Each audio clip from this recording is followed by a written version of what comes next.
Hello, hello, hello. Welcome back. In this lecture, we are going to see Gramsci. Gramsci, the second greatest philosopher in Marxism. क्यों second greatest philosopher? क्यों? क्योंकि ग्रामजी ने जो essential गलतियां थी Marxism की उसको सॉल्व किया। मतलब गलतियां नहीं बोल सकते, there is a lens to see things. Gramsci saw things with a lens, right? Marx was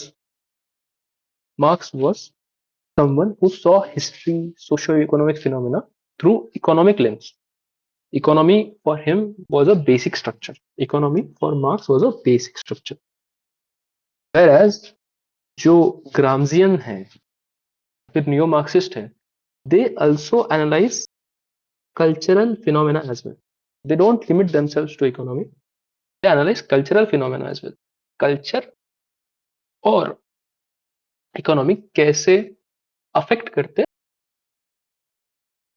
capitalism को या फिर सोसाइटी को। सो Gramsci is father of neo-Marxism. He is second greatest philosopher of Marxism, right? Marx ने capitalism को सिर्फ economic lens से देखा।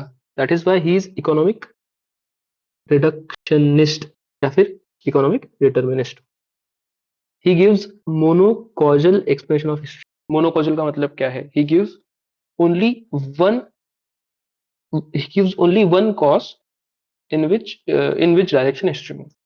He says that only in economic direction history moves. ठीक है? Now, Gramsci is father of neo-Marxism. It means that he analyzed capitalism through cultural lens. ठीक है? अभी जो कल्चर वाला पार्ट है, कल्चर वाला पार्ट जब जब वी सॉ मार्क्स का इकोनॉमिक्स बेसिक स्ट्रक्चर और सुपर स्ट्रक्चर जब अपन पढ़ रहे थे, देयर वी सॉ कि जो सुपर स्ट्रक्चर है that contains civil society, that contains state, that contains everything else except economy, right? और जो सुपर स्ट्रक्चर है चीज को ग्रामजी ने एनालाइज किया। That is why Gramsci is known as theoretician of is known as theoretician of superstructure, right? Very easy to understand, not very hard. तो और क्या है इम्पोर्टेंस ग्रामजी का? ग्रामजी का और इम्पोर्टेंस क्या है? ग्रामजी का और इम्पोर्टेंस इस चीज से समझ सकते हैं, उसके लाइफ एंड टाइम से समझ सकते हैं, उसके टाइम एंड स्पेस से समझ सकते हैं। Life and times of Gramsci. Life and times of Gramsci क्या है? सबसे पहले he belong to period of interwar. Interwar period में वो he was in time of interwar period. Interwar period मतलब वर्ल्ड वॉर 1 और वर्ल्ड वॉर 2 के बीच का पीरियड। ये टाइम पे वो कहा था। स्पेस कौन सी थी उसकी? इटली की थी। आप में से बहुत से लोगों ने जब वर्ल्ड हिस्ट्री पढ़ेंगे या फिर हिस्ट्री पढ़ा होगा बहुत से लोगों ने, तो you would realize that interwar period में जो इटली थी that was ruled by Mussolini, Benito Mussolini जो था, he was a fascist. Fascism आएगा तब बेनिटो मुसोलिनी, हिटलर और जेंटाइल और भी बहुत सारे स्कॉलर है उनको पढ़ेंगे।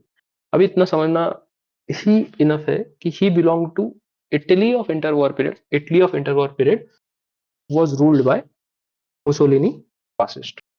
ठीक है? As Gramsci was a communist. Gramsci communist था। ग्रामजी कम्युनिस्ट था।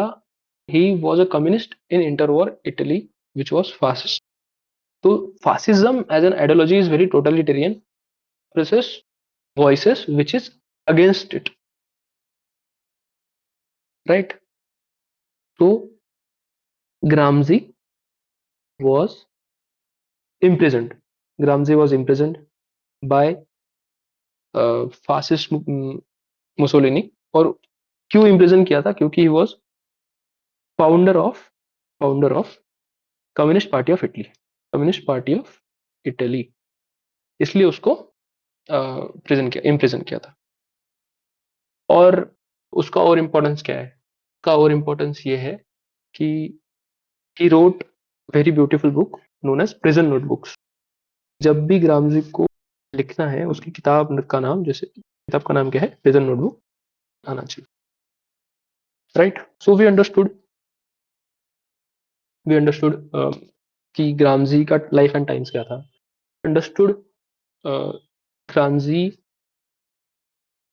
किस टाइम में था, और वी अंडरस्टूड ग्रामजी का इंपॉर्टेंस क्या है, that he was founder of communist party of Italy and he wrote a lot of work which is known as prison notebooks, क्योंकि उसने वो प्रिजन में लिखे थे, right. This was introduction of Gramsci, right.